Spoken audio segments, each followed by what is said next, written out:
Les clés du monde avec James William Baguidi. Fin de visite pour Emmanuel Macron aux États-Unis. Beaucoup d'amabilité et peu de résultats. C'est le sujet à aborder. Bonjour à vous, James. Bonjour à vous, Loris Freddy Davo, et bonjour à tous les téléspectateurs et bien sûr à tous les auditeurs. Accolade, embrassade, enlaçade, si on devait faire le point de la visite d'État que vient d'achever aux États-Unis d'Amérique par le président, que vient d'achever le président français, Emmanuel Macron, eh bien, on ne retiendrait que ça, ou presque. Le chef de l'État américain a fait assaut d'amabilité envers son homologue français, sans pour autant céder d'un pouce sur les sujets qui fâchent. Conséquence, Emmanuel Macron rentre chez lui avec un bilan assez peu flatteur. On aborde maintenant les questions. James, qu'avez-vous pensé des nombreuses poignées de main et embrassades diverses entre les deux dirigeants? Je veux parler de Donald Trump et Emmanuel Macron et au cours de cette visite. Merci Loris Freddy Davo. Ceux qui veulent y voir la preuve d'une amitié assumée et consommée. On se croirait au pic des relations. Oui, on se croirait au pic des relations entre deux hommes. Le plus cocasse a été ce bisou, carrément, retentissant au début d'une conférence de presse commune que le président américain a fait à son homologue français. On a entendu dans les micros le bisou claquer et la presse s'est mise à rire et le président américain a en même temps profité de l'occasion pour retirer des pellicules sur le menton ou la veste du président Emmanuel Macron, le présentant comme un homme parfait, qu'il faut le rendre parfait. D'une très grande amitié. D'une très grande amitié, en principe. Une parfaite confiance. Oui, non, ça je ne parlerai pas de confiance. Je me refuse immédiatement à parler de confiance. Mais en tout cas, signe d'une très grande amitié apparente. Mais s'il faut dire la vérité, cet assaut d'amabilité entre le président Emmanuel Macron et son homologue américain aura fini par dénaturer la visite du président français, aura fini par lui retirer la qualité que cette visite aurait pu avoir, surtout que la visite s'est achevée, vous l'avez dit, par un échec sur les discussions portant sur les sujets principaux. Cet assaut d'amabilité m'est apparu personnellement à moi comme étant l'attitude de ce grand frère dans la cour de récréation qui tire son petit frère, un grand frère qui est un baroudeur de la cour de récréation, mais qui a de l'admiration particulière pour un des jeunes de l'école, de l'établissement, qui l'apprécie particulièrement, qui le traîne par-ci, par-là, qui quand le petit s'exprime, qui le protège, qui lui dit « Oh mais non, ce sujet-là, toi tu ne comprends pas, tu comprendras, tu finiras pas y arriver, calme-toi, suis-moi ». Il y a eu une forme d'infantilisation, il faut bien le dire, du président Emmanuel Macron au cours de cette visite. C'est ainsi que, pour ma part, j'ai perçu les choses. Ça ne peut pas être le cas de tout le monde, mais à partir d'un moment, il y en avait trop. On n'a pas besoin de s'embrasser à ce point, on n'a pas besoin de faire autant d'accolades quand on veut exprimer, montrer les bonnes relations entre deux États. Je pense qu'on en a vu un peu trop, voyez-vous. C'est là que le président Trump retire des pellicules sur la veste du président Macron. Vous voyez Macron lui-même un peu déstabilisé, un peu étonné.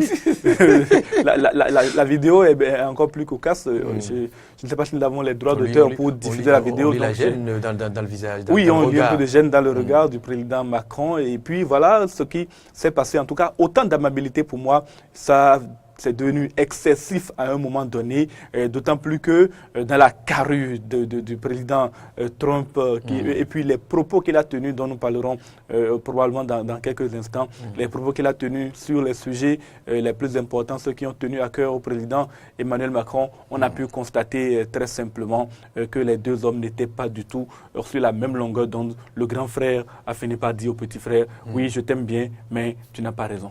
Oui, James, on y reste. Pourquoi, malgré cette amitié affichée au cours de cette visite, Donald Trump n'a pas voulu céder sur les sujets qui fâchent, notamment le dossier Iran? Alors justement, c'est le dossier principal qui aura été au menu de ces discussions avec le président Emmanuel Macron. Donald Trump a fait des promesses de campagne. Donald Trump a fait des promesses de campagne.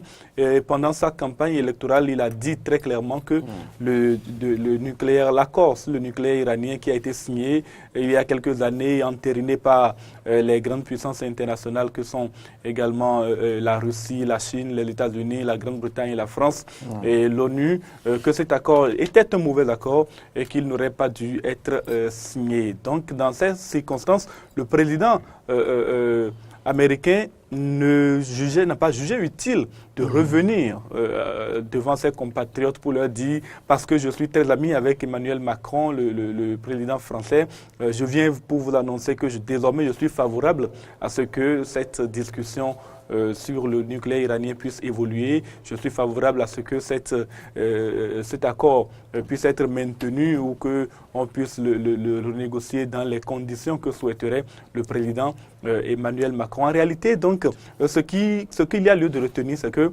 le gouvernement américain n'était pas censé se plier aux volontés de la France. Le président donc américain a choisi pour sa part d'être ferme. Et ce qui a été donc le plus, je dirais, c'est un moment difficile pour Emmanuel Macron, c'est quand en pleine interview, alors que lui, Emmanuel Macron, quelques jours avant d'être reçu par le président américain sur Fox News, notamment lors d'une interview qu'il a accordée à Fox News, a dit il n'y a pas de plan B, il n'y a pas de possibilité de trouver un nouvel accord dans le domaine du nucléaire par rapport à l'Iran. Dans ce dossier-là, il n'y aura pas de modification possible de l'accord. Finalement, c'est en pleine donc, conférence de presse, alors que les deux hommes étaient assis, que le président Donald Trump a de façon cinglante répété ce qu'il a toujours dit. Cet accord est un accord exécrable,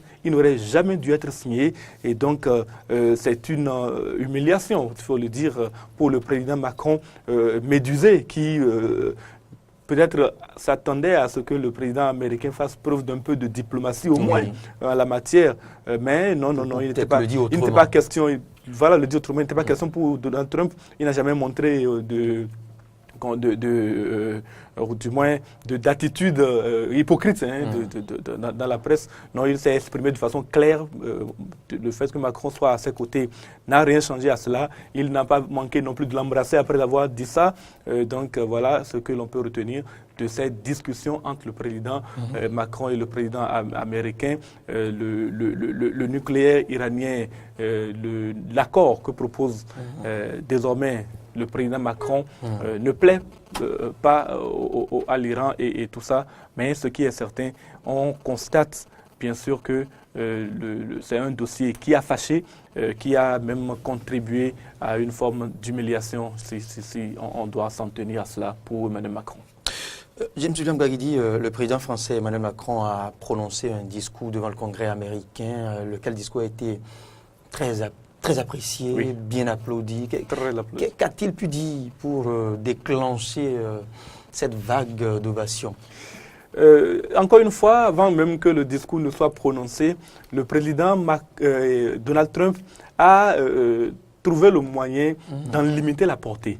Limiter la portée dans la mesure où il a commencé par envoyer des messages sur Twitter pour dire que son ami Macron va présenter tout à l'heure un discours devant le Congrès et que ce sera un discours génial, qu'il connaît son ami, qu'il aime beaucoup, il va prononcer un très bon discours. Alors à partir de ce moment, quel que soit ce qu'Emmanuel Macron devait dire devant le Congrès, cela perd un peu de sa valeur, mais en réalité, quand on n'a pas écouté Donald Trump, quand on n'a pas lu Donald Trump, qu'on écoute le discours d'Emmanuel Macron, c'est un discours vraiment très important, qui porte notamment sur la politique étrangère en général et qui a eu certaines critiques sur la politique étrangère des États-Unis aujourd'hui. En fait, ce qu'on a entendu le président Macron dire, entre autres, c'est que l'unilatéralisme qui est la politique mise en œuvre aujourd'hui par Donald Trump n'était pas la politique la plus appropriée pour les relations internationales.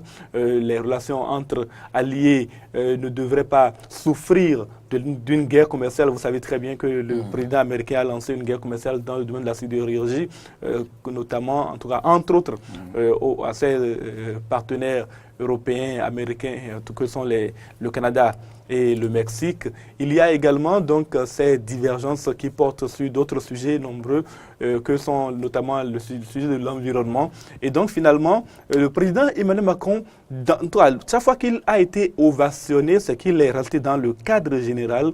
Il a rappelé, il a en tout cas invité les Américains. L'adresse est surtout au peuple américain. Et ce discours globalement critique la politique américaine, la politique étrangère des États-Unis d'Amérique. Mais à des moments donnés, bien sûr, les congressistes tous n'ont pas applaudi Emmanuel Macron parce que justement, il a tenu des propos parfois un peu déplacés à leur sens, sans doute, sur la politique de leur président Donald Trump. Et en ce moment-là, tout le monde ne l'a pas applaudi, mais globalement, il a fait un discours très applaudi. Maintenant, ce n'est pas un discours d'un président étranger au Congrès qui va changer l'attitude des députés américains. Et donc, à la fin, bien entendu, tout le monde s'est levé pour l'ovationner. C'était également, en effet, un très beau discours. Le président Donald Trump l'a suivi de très près. Ça n'a pas changé grand-chose à ses positions en fin de visite pour Emmanuel Macron. James, pour finir, que peut-on retenir de cette visite? Autrement dit, pour faire un jeu d'image, la mallette Macron s'est-elle retournée à Paris vide?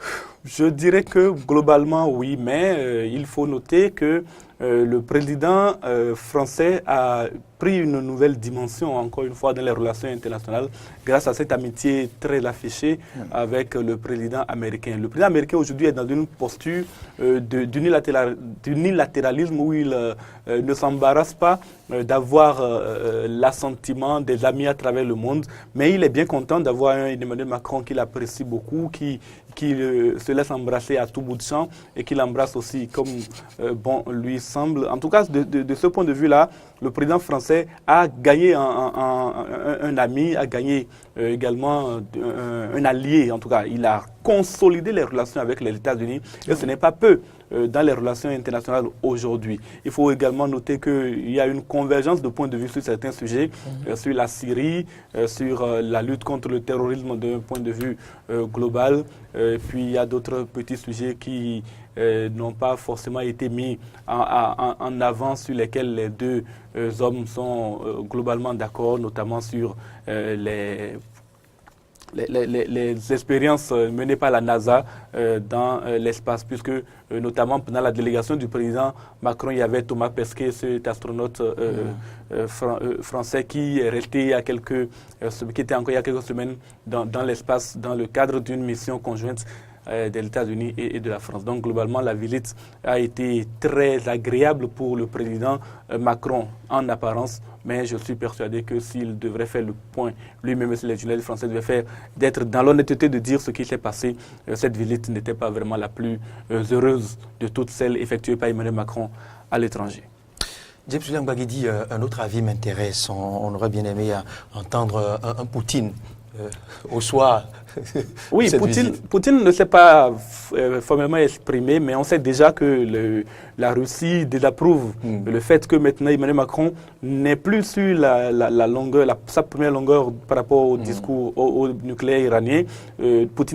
Macron disait, comme Poutine, comme les Chinois, comme les Britanniques ou comme les Allemands, qu'il n'y a pas de plan B, il n'y aura pas de nouvel accord. Maintenant, le président Macron a évolué dans sa pensée, il a estimé, il a dit devant les Américains, devant les journalistes américains, qu'il ne peut pas faire changer de politique au président américain, ne pas l'obliger à changer de ses promesses de campagne. Ce qui fait que lui, Emmanuel Macron, propose aujourd'hui un nouvel accord sur le nucléaire iranien, un accord qu'il dit plus global, mais de ce point de vue-là, en tout cas, ni Poutine ni les autres partis à l'accord, et encore moins l'Iran, ne sont pour le moment d'accord pour y céder. Merci James William Gbagidi.